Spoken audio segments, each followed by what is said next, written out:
할렐루야 감사합니다. 이 시간에 우리에게 주어진 시간 데살로니가 전서 우리가 결론을 먼저 우리가 공부를 하겠습니다. 자, 여러분들 데살로니가 전서와 데살로니가 후서는 여러 가지 부분에서 이제 그 성경이 어느 시점에 기록되었을까라는 것이 우리에게 참 궁금증을 더하고 있습니다. 여러분들이 잘 아시는 것처럼 우리가 이제 사도 바울의 어떤 그 역사라든지 이런 부분들은 나중에 이제 데살로니가 제가 전서 1장을 할 때에 그가 이제 회심했던 연도, 그 다음에 이제 구금되었던 연도, 옥중에 갇혔던 연도는 1장 때 다시 한번 1장 1절 때에 다시 한번 말씀드리고요. 특히 이제 우리가 오늘은 전체적인 개론을 간략하게 보겠습니다. 자, 데살로니가 여러분들 사도 바울이 서신서를 몇 권을 기록했죠, 그죠? 몇 권을 기록했습니까? 13권의 서신을 기록했죠, 그죠? 사도 바울이 서신서가 총 몇 권인가 하면 13권입니다. 이 13권 가운데서 제일 첫 번째 성경이 무슨 성경일까요? 맞습니다. 찍기를 잘하신다고. 데살로니가 전서와 후서. 데살로니가 전서가 제일 먼저 기록되어졌습니다. 그러면 이 데살로니가 전서가 언제쯤 여러분들 기록된 것으로 예상이 되어질까, 여러분들요? 특히 이제 데살로니가 전서는 사도 바울이 2차 전도 여행 때에 이 내용들이 기록이 되어졌다고 우리가 이렇게 볼 수가 있거든요. 특히 이제 연도 부분에 대해서는 사도 바울이 그 1차 전도 여행을 떠나고 난 뒤에 2차 전도 여행을 가죠. 사도 바울이 여러분들 1차 전도 여행을 갔을 때는 바울이 누구와 함께 갑니까? 바울을 다소에서 데리고 온 사람이 누구죠? 바나바와 함께 가는데 여기에서 누가 낀기 갑니까? 마가가 함께 가는 거죠. 그죠? 마가가. 그리고 이제 2차 전도 여행 때는 둘로 이제 갈리게 되는 거죠. 바나바와 그리고 마가 그리고 바울과 실라가 가게 됩니다. 이때 이제 함께 동행을 했던 사람 또 누군가 하면은 디모데가 됩니다. 자, 이와 같이 이제 기록을 했던 이 바울 서신 가운데서 13권 가운데서 최초의 서신입니다. 이게 최초의 서신이었고, 기록을 언제 하게 됐는가 하면은 바울이 실라와 디모데와 함께 전도 여행을 떠났던 2차 때에 이 성경이 기록되어집니다. 그리고 이 성경에 기록되어진 연도를 우리가 어느 정도 어떤 때로서 추정하는가 하면은 AD 51년에 이 성경이 기록되어졌다, 이렇게 우리가 추측을 합니다. 51년경에 이 성경이 기록되어졌습니다. 그러면은 이 성경을 기록한 장소는 어디겠는가? 우리가 이제 그런 이런 내용들을 쭉 다 이렇게 이제 보면서 우리가 이제 확인을 이제 해볼 수가 있는데, 특히 이제 그가 어디서 이제 이 서신을 기록하는가 하면은 그가 2차 전도 여행 때에 가장 많은 사역에 대한 시간을 보냈던 장소가 어디입니까? 에베소였고, 그 다음 또 어디입니까? 고린도였죠, 그죠? 그래서 그가 기록한 장소는 바로 고린도 지역에서 그가 이 서신을 기록했다, 이렇게 볼 수가 있습니다. 그리고 이제 이런 데살로니가 교회는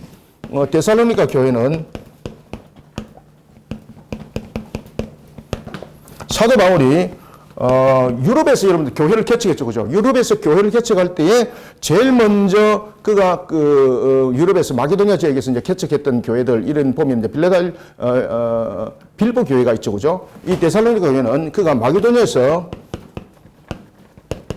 마게도니아 지역에서 개척했던 두 번째 교회입니다. 두 번째 교회. 이것은 사도 바울이 개척한 교회입니다. 바울이 개척한 교회. 자, 이런 바울이 이런 속에 관계를 가지고 있는 데살로니가 교회를 향한 서신은 51년경에 기록됐다고 그랬죠, 그죠? 자, 여러분들, 사도 바울이 기록한 13권의 서신서 가운데서 제일 먼저 기록한 성경이 데살로니가서입니다. 그러면은 우리가 신약 성경을 한번 통틀어서 한번 보자고요. 신약 성경을 통틀어서 봤을 때에 사도 바울이 서신서가 먼저 기록이 됐을까요? 아니면은 다른 복음서들이 먼저 기록됐을까요? 우리가 보면은 마태, 마가, 누가, 요한이 있지 않습니까? 이 사복음서와 그리고 바울 서신을 기록을 이렇게 되돌려 보면은 어떤 부분들이 먼저 기록되어졌고 먼저 이렇게 성경으로서 교회의 회람식으로 되었을까요? 데살로니가였습니다. 그래서 데살로니가 전서는 사도 바울의 13권의 서신서 가운데서 제일 먼저 기록된 성경이고, 그 다음에 복음서, 그러니까 성경의 신약 성경 가운데서 가장 먼저 기록된 성경이기도 합니다. 그래서 데살로니가 전서는 사도 바울이 기록한 최초의 서신, 두 가지 부분에서 최초의 서신입니다. 하나는 바울이 기록했던 서신에서 하나의 최초의 서신이고, 그 다음에는 우리가 신약 성경 속에서 기록되어졌던 부분에서 제일 먼저 기록된 성경이 또한 우리가 데살로니가서다, 이렇게 볼 수가 있겠습니다. 자, 이런 데살로니가 전서는 보면 좀 특이함이 있죠, 그죠? 여러분들, 데살로니가 전서와 후서 보면은 종말론에 관한 부분들을 굉장히 많이 다루고 있습니다. 특히 이제 데살로니가 전서에는 보면은 쉬지 말고 기도하라, 뭐 이런 부분들이 내용이 증거되고 있죠, 그죠? 그 다음에 이제 데살로니가 이제 전 후서에 보면은 쉬지 말고 기도하라 부분들과, 그 다음에 땀 흘려 일하지 아니하는 자는 먹지도 말라, 이런 부분들이 이제 극단적 종말론 속에서 대비되었던 그 문제를 가지고 사도 바울이 내용을 증가하게 되는 겁니다. 자, 그런 측면에서 데살로니가 전서, 이제 후서는 개론을 또 후서 때 이제 보고요. 전서는 그 내용이 전체적인 구성을 어디를 가지고 있는가 하면은 그리스도의 재림을 고대하는 성도들의 바른 삶의 자세. 전체적인 내용은 그리스도의 재림, 그리스도의 재림을 고대하고 있는 성도들입니다. 성도들의 바른 삶, 바른 삶의 자세를 그 내용은 증가하고 있습니다. 이런 측면에서 데살로니가 전서는 두 가지 측면에서 그 기록 목적을 함께 가지고 있죠, 그죠? 대체로 이제 그 당시의 상황들을 보면은 로마로부터는 핍박이 아직까지 집중적으로 임하지 아니했을 때입니다. 특히 이제 그 로마로부터 이제 핍박이 집중적으로 임하실 때는 이 네로가 이제 등장하면서 이제 그 문제점들이 이제 부각이 되어지거든요. 이것은 이제 바울의 이제 3차 전도 여행 속에서 이제 그 이후에 이제 그 과정들이 벌어지는 것이고, 그전에는 지금은 로마 정부로부터 핍박이라기보다는 유대 공의로부터 많은 그 탄압과 핍박들이 있었다는 것을 여러분 아시죠? 특히 여러분 스데반 사건, 그를 돌로 쳐 죽였던 사건, 로마로부터 일어났던 사건이 아니죠. 유대 공회로부터 났던 판결로 인하여서 돌로 쳐 죽였던 사건이죠. 그때의 그 죽임을 목격하는, 그리고 집행하는 부분에서 끝까지 모든 것을 관장했던 사람이 누구였습니까? 바울이었죠, 그죠? 그래서 그 당시에는 이런 이제 핍박이나 이런 부분들은 유대 공의로부터도 일어났던 하나의 사건들, 이런 부분들이 중심이 되어 있었습니다. 그러다 보니까 이런 부분에서 그리스도의 재림을 기다리고 그리스도의 재림을 고대하는 성도들의 바른 삶의 자세를 내용을 쓸 때에, 그러면 성도들이 왜 이런 그리스도의 재림에 대해서 학수고대를 하고 있을까요? 삶이 힘들었겠죠, 그죠? 그 다음에 고난과 핍박이 극심했겠죠, 유대로부터. 그래서 그 당시에 이 기록을 이어왔지 했던 이유는 환난과 핍박 속에서도 신앙을 고수하라는 겁니다. 신앙을 고수하라. 그러니까 그리스도의 재림을 고대하는 성도들의 바른 삶의 자세 속에서 특히 하나는 환난과 핍박 속에서도 어떻게 하라? 그렇죠. 신앙을 고수하라. 신앙을 고수하라. 이 측면에서 기록을 하게 되었고, 두 번째는 소망과 희망에 대한 위로를 주고 있습니다. 여러분들이 잘 아시는 것처럼 그리스도의 재림을 그들이 고대하고 바라볼 수 있는 그 신앙 속에 있는 건 환난과 핍박을 신앙으로서 고수하라는 것으로만 우리가 말할 수 없는 거잖아요. 확정적인 무언가에 대한 제시가 있어야 되는 거지 않습니까? 그래서 그 당시에 사도 바울은 이 재림에 대해서, 부활 신앙에 대해서 굉장히 중심적으로 이 내용들을 다루고 있습니다. 재림과 그리고 부활. 재림과 이 부활 신앙으로서 무엇을 바라보게 하는 겁니까? 천국을 소망하고 희망하게 만드는 거예요. 아시겠죠? 그죠? 그래서 천국을 소망하고 희망하게 만들면서 이 속에서 위로와, 이 화면에 보입니까? 위로와 격려와 용기가 이 속에 나타나도록 그가 서신서를 기록하는 목적이 이 속에 있었던 겁니다. 그래서 데살로니가 전서의 전체적인 내용은 그리스도의 재림을 고대하고 있는 성도의 바른 삶에 대해서 이야기를 하고 있고, 그 다음에 기록한 목적은 이러한 재림을 고대하여야만이 되는 이유가 어떤 이유가 있기 때문이었습니까? 환란과 핍박을 그 당시 유대 공예로부터 당하고 있는 유대 사회로부터 당하고 있는 환란과 핍박을 견뎌낼 수 있는 그 신앙을 고수할 목적으로 그 다음에 재림과 부활 신앙으로서 천국을 소망하면서 위로받고 격려받고 신앙의 용기를 얻을 수 있도록 그 목적으로서 데살로니가 전서가 기록이 되어졌던 겁니다. 그래서 데살로니가 전서에 보면은 극단적 종말론이 이제 문제가 되는 거죠. 그 당시에 이제 데살로니가 교회는 굉장히 신앙적 부분에서도 아주 견고하였습니다. 사도 바울이 처음부터 칭찬으로부터 시작하는 겁니다. 그런데 이제 이런 데살로니가 교회가 가장 그 신앙에 있어서 가장 문제점들이 나타났던 것이 뭔가 하면은 종말론의 문제입니다. 종말론. 그 당시에 이 종말론이 극단적 종말론이 이 내용 속에 부각이 되어지는데 특히 이제 극단적 종말론 속에는 어떤 문제점들이 일어났겠습니까? 삶에 대해서 여러 가지 부분에 포기하는 부분들이 생겨나겠죠. 그 다음에 이런 부분에서 어떤 그 생활 방식이 또한 여러 가지 부분에서 규범을 벗어나는 그러니까 방탕하고 이런 부분들도 함께 생겨나겠죠. 그죠? 이런 요소들이 발생하기 시작했습니다. 그래서 사도 바울이 보면은 데살로니가 전서에 보면은 마지막에 자 5장 보십시오. 데살로니가 5장에 보면은 마지막으로 인사를 고민할 때에 그가 뭐라고 말하는가 하면은 16절 5장 16절 항상 기뻐하라 쉬지 말고 기도하라 범사에 감사하라 이것이 그리스도 예수 안에 너희를 향하신 하나님의 뜻이니라고 이렇게 내용도 쭉 이야기를 했던 이유는 바로 극단적 종말론 속에서 엉뚱한 신앙으로 쫓아가지 말라는 겁니다. 그 당시에는 이제 이런 극단적 종말론의 신앙들이 나타날 수 있었던 가장 그 근원적 문제가 우리나라도 이제 일제시대 때에 이런 극단적 종말론이 굉장히 유행했습니다. 요한계시록을 통해서. 그러나 그 당시에는 이 성경을 기록할 때는 요한계시록이 등장하지 않았습니다. 요한계시록은 여러분들이 이제 잘 아시는 것처럼 그 AD 95년 97년 뭐 거의 100년 가까이 되어서 이 그 요한계시록은 기록이 되었거든요. 그래, 그 훨씬 전이죠. 한 40년 이상 전이죠. 그죠? 그렇기 때문에 요한계시록까지 말하시면 안 돼요. 그러나 이 당시에도 여전히 교회 속에 가르침을 주고 있는데 순회하는 거짓 교사들이 또한 많았습니다.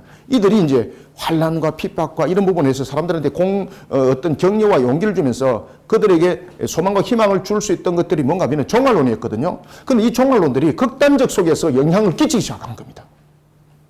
그러니까 어떤 사람들은 우리가 이미 종말이 왔다. 그러면서 자신의 일을 던져버리고 그리고 허랑방탕 속에 생활을 하는 경우도 있었고 그 다음에 이제 성적 타락도 그 속에서 막 생겨나고 이런 문제점들이 생겨났습니다. 그래서 이제 데살로니가 후서에서는 뭐라고 말하는가 하면은 일하지 않는 자는 어떻게 하라? 맞습니다. 먹지도 말라. 그게 이제 극단적 종말론 속에서 이제 일들을 포기하고 그런 속에 돌이켰던 모습 속에 사도 바울이 지도하는 서신이 그 내용이었던 것입니다. 자, 이런 바울의 서신서를 우리가 전체적인 내용들로 한번 구성을 어떻게 하고 있는지를 보도록 하겠습니다. 자, 그러면은 우리가 데살로니가 전서에 관한 부분들 사도 바울에 대한 연도는 제가 앞에도 말씀드렸던 것처럼 1장 1절 할 때에 제가 다시 한 번 더 쭉 사도 바울에 대해서 여러분 설명하고 들어가겠습니다. 지금은 전체적인 부분에서 개론적 측면에서 안에 내용의 전체 구성들이 어떻게 되는지만 보도록 하겠습니다. 자, 그러면은 데살로니가 전서는 총 그 5장으로 구성되어 있죠. 그죠? 5장으로. 총 5장으로 구성되어 있는데 이것을 크게 보면은 인사말과 세 가지로 크게 이제 나눌 수가 있는데 첫 번째는 보면은 이게 보면은 그 인사말 특히 이제 사도 바울의 서신서는 늘 인사가 시작점으로 이루어지고 있습니다. 그런데 이 부분에서는 굉장히 중요한 부분들이 함께 인사로만 끝나는 것이 아니라 칭찬으로 함께 이어지고 그 다음에 이제 마지막에 보면은 이 맺은 말로서 마지막에 종결을 짓는 부분들이 있습니다. 이런 종결부. 이 종결부에 대해서도 그가 여러 가지 부분에 권면하는 이런 내용이 있습니다. 자, 이런 속에 인사와 칭찬이 자, 1장이라면은 마지막에 이제 인사 부분들은 이제 5장에서 이 부분들이 일어나거든요. 이런 이제 데살로니가 전서는 크게 안에 본론의 내용들을 보면 크게 두 가지로 나눠집니다. 크게 본론에 보면은 하나는 사도 바울이 교회를 향해서 칭찬과 격려를 합니다. 교회를 향한 칭찬과 격려. 자, 그 다음에 두 번째는 교회 속에서 무엇이 문제라 그랬습니까? 그 극단적 종말론이 문제가 된다 그랬죠. 그러다 보니 사도 바울이 두 번째는 교회에 대한 교훈과 권면을 합니다. 교회에 대한 권면. 교회에 대한 권면과 그리고 교훈을 줍니다. 자, 이런 부분들이 전체적인 이 내용 속에 구성 요소를 가지고 있다, 이렇게 보시면 되겠습니다. 그러면은, 자, 첫 번째, 인사말과 칭찬은 이것이 이제 몇 장에서 구성되는가 하면은 1장에서 이 내용들이 구성이 되어집니다. 특히 이제 인사를 하면서 사도 바울은 데살로니가 관에서 어떻게 칭찬하고 있는가 하면은 데살로니가를 이렇게 평가합니다. 하나님이 기뻐하는 교회의 모습을 가지고 있다. 여러분, 항상 하나님 기뻐하셔야 됩니다. 그런데 데살로니가 교회가 이와 같이 하나님이 기뻐하는 교회로서의 그 모습을 가지기까지는 참으로 사도 바울의 가르침을 잘 따랐다는 것이죠. 그래서 그가 그 문제를 제일 먼저 거론하고 나타납니다. 그래서 1장에서는 보면은 하나님이 기뻐하는 교회, 기뻐하는 교회의 모습, 이것을 사도 바울이 칭찬하는 거죠. 사도 바울의 칭찬은 사도 바울 괜히 칭찬이 아니라 하나님이 사도 바울을 통해서 그렇게 교회를 지금 칭찬하고 있는 거예요. 우리는 이렇게 칭찬받는 교회가 돼야 됩니다. 그런데 우리가 칭찬 받을 때에 우리가 요한계시록 보면 7교회가 나타나잖아요. 에베소도, 사빌라. 그 중에서 칭찬을 받았지만은 나중에는 처음 사랑이 식었느니라라고 말하는 교회가 어느 교회였죠? 에베소 교회가 첫 번째 이야기 됐잖아요. 그런데 하나님으로부터 끝까지 칭찬으로서 그 모든 부분들이 일괄되게 나타났던 교회가 딱 한 교회가 있습니다. 어느 교회입니까? 빌라델피아 교회. 그죠? 그 교회가, 예? 스무나보다도 빌라델피아는 완전히 확정된 속에 있습니다. 그래서 스무나 교회와 빌라델피아 교회가 굉장히 서로 간에 연관이 잘 맺어져 있던 교회 중에서 한 교회였습니다. 그래서 일괄되게 가장 규모가 작았지만은 하나님으로부터 정말로 없는 가운데서도 자신의 모든 것을 쏟아냈던 교회가 빌라델피아였거든요. 그래서 이 빌라델피아가 모든 교회의 하나의 표본이었습니다. 그래서 순교자들이 어디서 제일 많이 나올까요? 맞습니다. 스머나와 빌라델피아에서 많이 나옵니다. 특히 이제 이 스머나 지역은 또 굉장히 신앙들이 굉장히 뜨거웠던 또한 그 내용들을 가지고 있고, 그리고 이제 빌라델피아 이제 교회 같은 경우는 이게 이제 하나의 그 12화형식을 가집니다. 로마가 사람들을 장벽불 위에 올려놓고 태워 죽여버립니다. 이 사건들이 이 빌라델피아 교회를 통해서 일어났던 사건들. 그럼에도 불구하고 그들은 어떤 관계 속에도 배반치 않았습니다. 그래서 여러분, 주를 배반치 아니하리라. 그 신앙들이 이 가벼운 신앙이 아닙니다. 그래서 그 신앙들이 빌라델피아 교회 속에 있습니다. 그와 같이 칭찬을 받았습니다. 그런데 이런 데살로니가 교회는 칭찬을 받은 것으로만 끝나는 것이 아니라 기쁨이 되겠습니다만은 결국은 하나의 큰 문제점들은 종말론적 측면의 그 문제 속에 이 내용들이 대두되고 있었던 것을 우리가 볼 수가 있습니다. 자, 이런 데살로니가 교회는 교회를 향한 칭찬과 격려, 그리고 교회에 대한 격려와 권면, 이런 부분들이 함께 이루어지고 있는데, 이런 속에 우리가 1장부터 3장까지의 내용을, 우리가 이 내용을 교회를 향한 칭찬과 격려가 1장부터 3장까지의 내용, 전체적인 내용을 가지고 있습니다. 2장부터 3장까지 이 내용들을 가지고 있는데, 특히 이 내용들 속에는 보면은 어떤 이야기를 하고 있는가 하면은 이 속에 사도 바울이 기쁨이 함께하고 있는 겁니다. 교회를 칭찬하는 데 있어서 이 속에 누구의 기쁨이 함께하고 있습니까? 바울의 기쁨이 이 속에 함께하고 있는 거예요. 왜냐면 자기가 이제 개척했던 교회인데 이렇게 하나님으로부터 칭찬받는 교회가 됐으니 얼마나 기뻐, 그죠? 얼마나 기뻐요. 자, 이런 내용들을 2장과 3장에서 다뤄 나가요. 그래서 이 2장은 2장과 3장은 특히 이제 둘로 나누는데 2장 1절부터 16절, 2장 1절부터 16절까지 나눠지고, 그 다음에 2장 17절부터 그 다음에 3장까지, 3장 전체적인 것이 3장 13절까지네요. 3장 13절까지 이 내용들이 나눠지는데 2장 1절부터 16절까지는 어떤 내용을 다루고 있는가 하면은 데살로니가 교회가 어떤 사역을 하고 있는지 그 부분들을 회고하고 있습니다.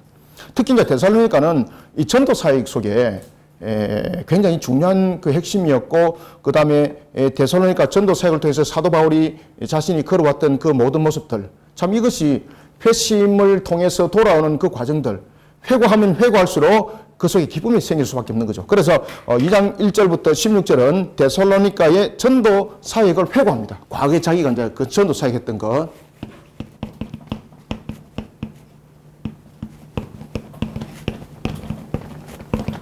전도 사역을 회고합니다. 회고한다는 것은 되돌아보는 것을 우리가 회고라 그러잖아, 그죠? 그러니까 그가 되돌아보니까 뭔 말이 있더라? 기쁨만 있는 거예요. 여러분들이 주님이 여러분들 돌아봤을 때, 야, 저 골치 아프네, 이렇게 말안 됩니다. 여러분들 돌아봤을 때 사도 바울처럼 어떻게 회고했을 때 어떻게 해야 됩니까? 기뻐야 됩니다. 그래서는 기뻐할 수 있는 행동을 해야 됩니다. 다 얘만 믿이 나놓고 주님이 나를 기뻐할 것이야. 그렇지 않습니다. 주님이 여러분이 회고했을 때, 저거 말씀꼬리, 저거 어쩌나 이렇게 하시면 안 돼요, 여러분들요. 그래서 항상 주님이 나를 회고했을 때에 늘 머릿속에 기억이 남는 거, 나는 저것만 보면 막 기쁘다, 막 이렇게 돼야 되는 거예요, 여러분들. 저는 여러분들만 보면 기쁩니다. 웃을 일 아니고 진짜입니다. 이래 열심히 공부한 사람들이 어디 있습니까? 세상 천지에. 이래 더운데. 너무나도 회고하니까 너무나도 기쁜 거예요, 이게. 너무나도 왜 기뻤을까요?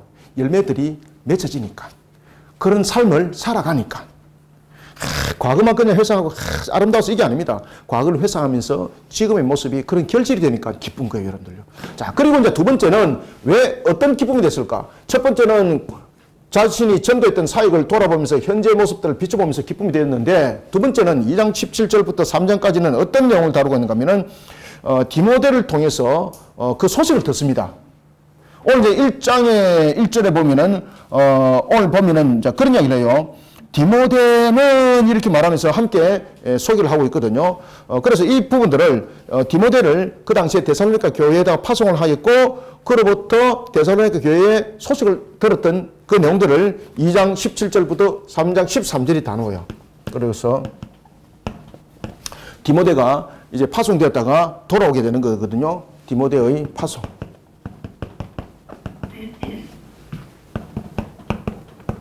그를 통한 소식을 듣습니다. 소식을 들으니까 얼마나 기쁜지 몰라요. 그죠? 왜 기뻤겠습니까? 열매가 있었던 거죠. 열매가 없이 기쁩니까? 열매가 없이는 기쁘지 않습니다. 예수님께서 무화과 나무에 열매가 없었습니다. 그 열매가 없는 무화과 나무가 결국은 저주받았고, 그 무화과 나무가 말라 죽은 사실 아시죠? 사도 바울이 데살로니가 교회를 회고를 했는데 참 기쁨이 있었습니다. 데살로니가 교회를 기뻐했던 이유는 디모데로부터 전해 들었던 소식이 있었기 때문에 회고 속에서 기뻐했던 내용들이 이 속에 등장하게 되는 거죠. 그죠? 그래서 여러분들은 항상 기쁨을 전달하는 디모데 같은 기쁨을 전달하는 자들이 되시기 바랍니다. 자, 그러면은 디모데가 소식을 전한 것으로만 끝냈겠습니까? 디모데가 무엇을 했겠습니까? 역할을 한 거죠, 역할을. 아시겠죠? 그래서 여러분들은 단순한 전달자가 되면 안 돼요.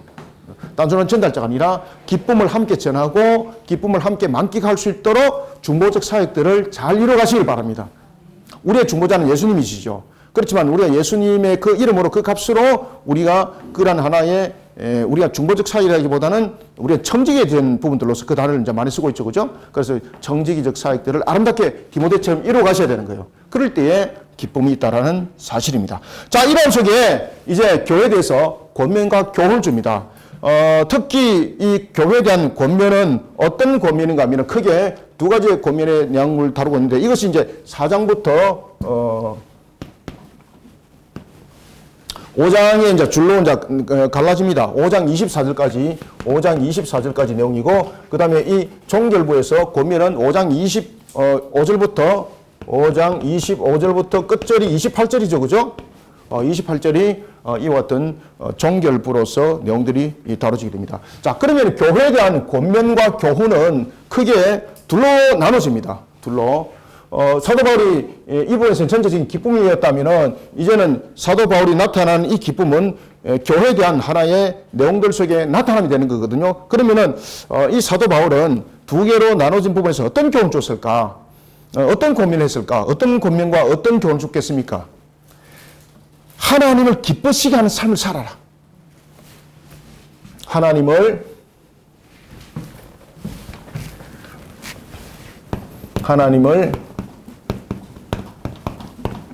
기쁘시게 하는 삶을 살아라.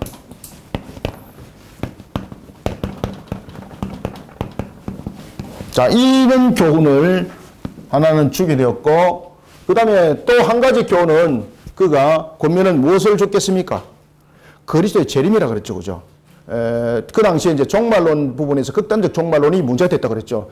우리가 이제 세상에 살아가면서 교회들은 완전하지 못합니다. 물론 이제 빌라델피아 교회도 하나님으로부터 칭찬받은 것에 일괄되어 있지만은 그 빌라델피아 교회가 하나님으로부터 칭찬받은 일괄 속에는 무엇이 있었냐면요. 성경적 삶을 살았던 겁니다.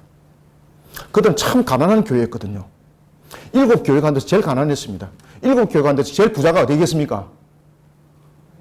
라오디게입니다. 라오디게. 부자들만 버글버글한 교회입니다. 그런데 주님으로부터 온갖 책망을 다 받았습니다.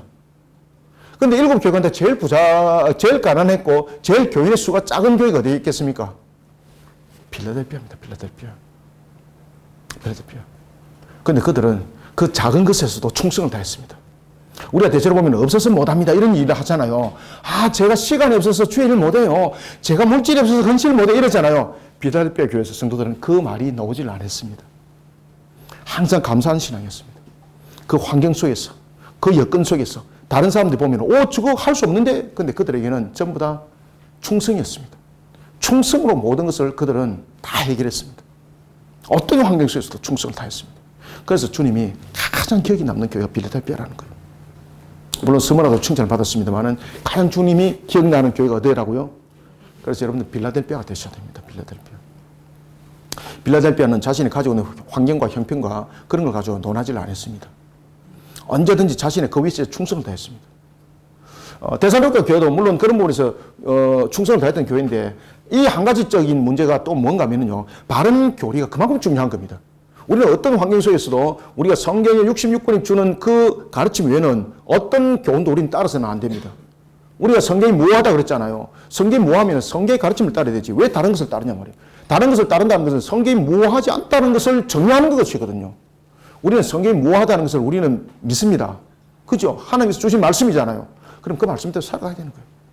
그런데 이제 데살로니가 교회가 하나의 문제점이 있다면 바로 그 문제였습니다. 종말론에 그들이 넘어가 버리게 되는 거죠. 왜? 어려운 환경, 고난 속에 있는 환경. 그러다 보니까 종말이 속게 오기를 얼마나 기대했겠습니까? 그죠? 그러니까 그 고대 확수하는 속에서 이런 잘못된 가르침, 극단적 종말론이 그 속에 임했던 겁니다. 그러니까 지금 이미 종말이 시작되어서 이렇게 하다 보니까 사람들이 생활을 포기해버리고 이런 부분들이 생겨났던 거죠. 사도 바울이 거기에 대해서 고민합니다. 따라서 그리스도의 재림과 성도의 삶은 어떻게 살아가야 되는가? 그리스도의 재림과 성도의 삶. 그래서 사도 바울이 쉬지 말고 기도하라는 거, 쉬지 말고 기도하라. 신앙이 흔들리지 말라는 거죠. 주님이 오시면 하나님만이 아시는 거죠, 그죠?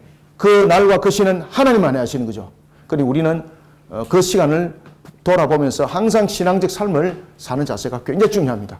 자, 이런 부분들에 대해서 사도 바울이 고민하게 되는 겁니다. 그래서 사도 바울이 하나님을 기쁘시게 하는 삶으로 살아가라라는 부분들이 4장 1절에서부터 12절의 내용이라면은 4장 13절에서부터 그리스도의 재림과 성도의 삶은 4장 13절에서부터 5장 24절까지의 이 내용이 전체적인 데살로니가를 형성하고 있다. 자, 이렇게 보면 되겠습니다.